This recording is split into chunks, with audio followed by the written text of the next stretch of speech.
studijo, skambindavo vyrai, tai aš sakysiu, kaip ir ne prie ko. Ir skambindavo nageliu, gal ir girdėsi. Tai taip pridendamas girdėsi. Tamsokas, gamplės tamsos ir tamsus.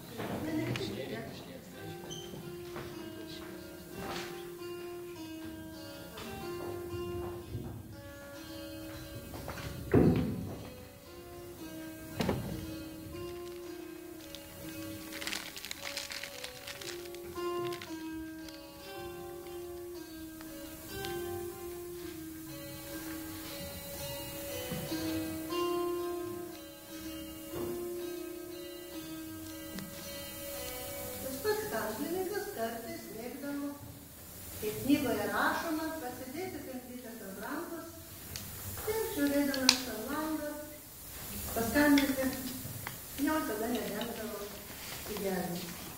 Aišku, kad kadangi kampės buvo skirtos savo dušai, savo meditacijai ir nekabliuojama kitiems, tai ir nereikėjo labai didelio to garso.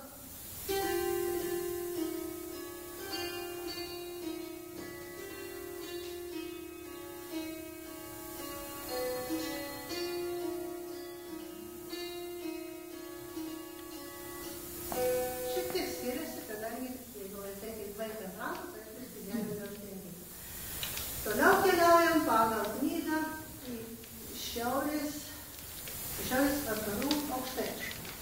Ten užrašyta, tiesa čia yra pirmo tipo pamfletas.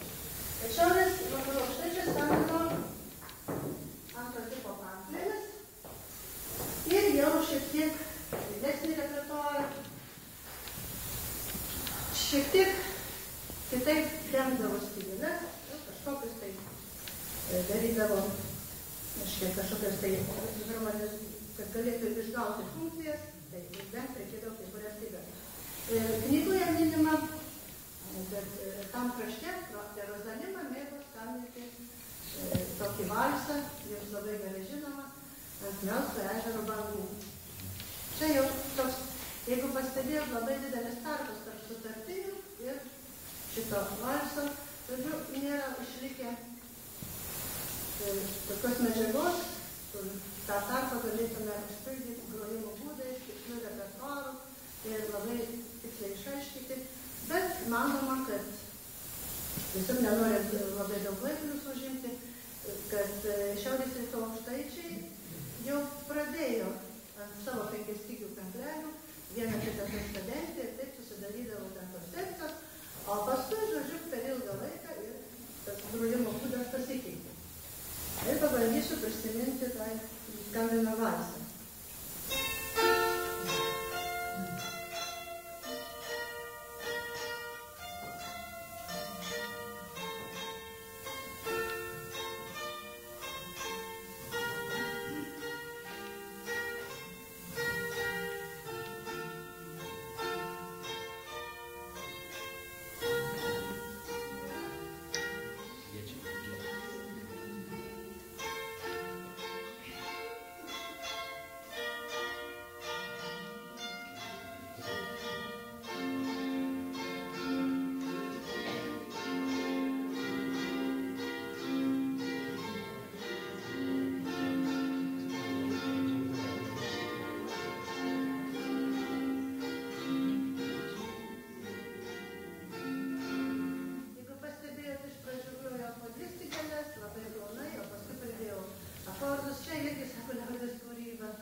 ketvirtas buvo, tai tai grojo 3 pirštukais, kaip dengė.